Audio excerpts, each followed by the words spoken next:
Hello guys! So nandito kami sa bahay ng kaibigan ko. Mag-harvest kami ng ano nila, ng mga tanim niya. So, ang ganda. Ganda ng lugar dito. Ganda ng lugar nila. So ayan. Yung aking mga kaibigan. Sila ate. So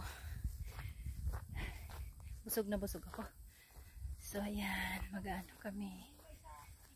Oo. So ito yung mga gulay ito yung garden ng aking kaibigan. Ayan.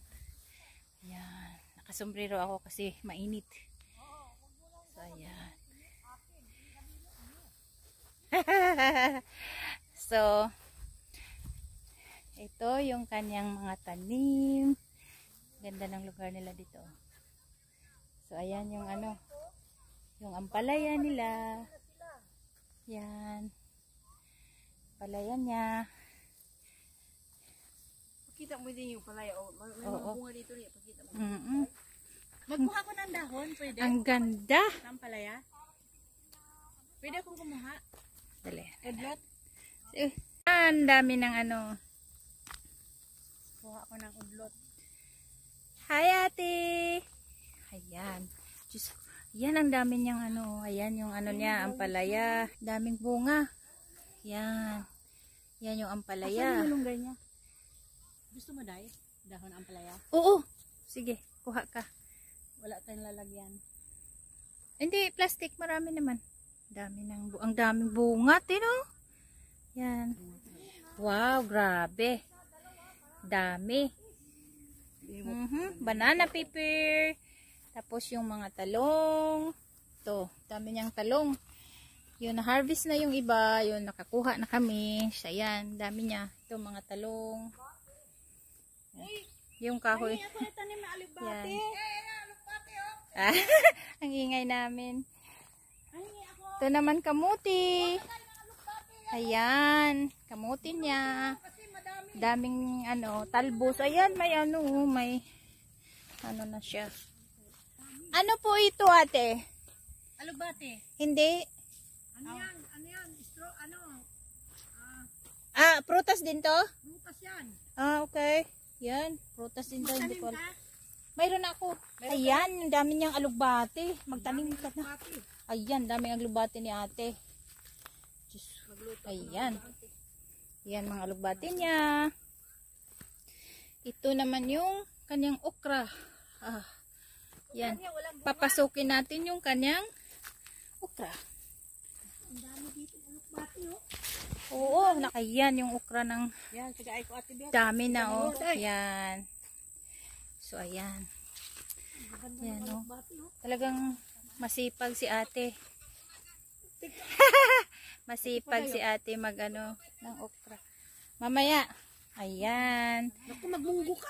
Ito naman yung niya, snap beans. Yan. So, Babay na.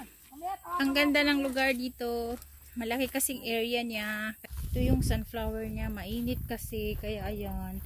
Ayan sila ate. Siya yung may-ari dito. So, ito naman yung kalabasa niya. Na-harvest na namin yung iba. Yan. Ito yung mais niya na hindi nakabunga dahil sa init. Madami. Dami daw bunga ng kalabasa. Ito pa. Yan, kamates. Yan, maraming ito yung kalabasa niya, marami daw. Saan ba? Ay, mag-ano tayo ng kalabasa. Ang daming kalabasa, oh. Ayan, maliliit pa. Yung iba, hanap tayo ng malaki. Daming kalabasa, pero maliliit pa. Yes. Wait. Oh, ito naman yung kanyang upo. Yan. Grabe, oh. Ayan, daming upo. Naku po. Papasukin natin yung upo. Yan, ang bahay ng upo. Oh, diba? So, nakakalibre ako dito. Lalaki ng mga upo. Yan. Ding upo. Ang daming bunga. Ano nga ba to? Tinamok ko naman ng retrato itong bataw. Bataw? Ito yung bataw. Wow! Ito pala yung bataw daw, bataw. Ayan, namumulaklak. Ayan, akala ko chicharo. Ito pala yung bataw, oh. Yan. Yan. Tingnan mo, oh. Bataw.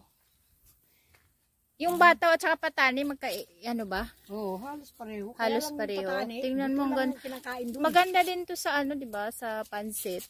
Mhm. Yan, si ate.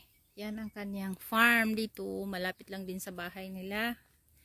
Ito yung sitaw. So, na-harvest na yung sitaw. Iba. Dami na ring, ano. Ako, asawa ko gising na. Gising na si Are kuya. you awake? So, ayan. I'm Ito, outside. ano pala nila to I'm ni ate. Property pa rin nila. Ang laki ng property nila, oh. I'm on the garden. Hill! You Ayan. need Ito yung property nila dyan. Ang laki ng property nila, ate. underwear. Because Oh. somebody Hey, here. dog! So, ayan. Ang ganda ng garden niya. Talagang siya lang ang gumagawa niya na, ano, masipag siya sa mag-garden. Malawak ang kanyang kapaligiran. Nakakalibre ako ng gulay kasi marami siya, masipag, ang dami niyang tanim. Tapos may mga bulaklak pa siya. Ang ganda doon sa bahay nila.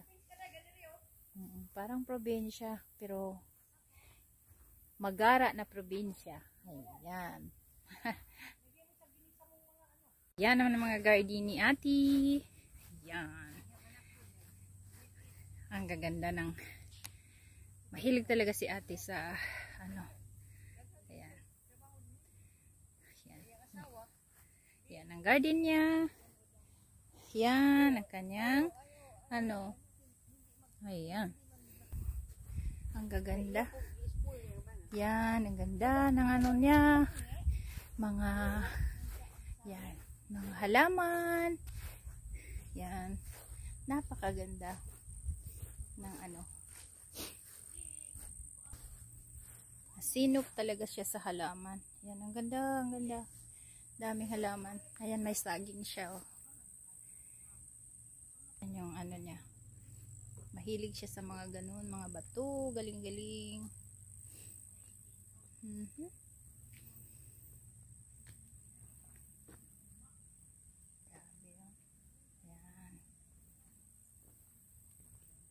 Yan. Yan, mahilig si ate sa ganun. Yan, halay. Hilig niya. Ang ganda. Yan yung roses niya. Talagang mahilig siya sa garden. Yan.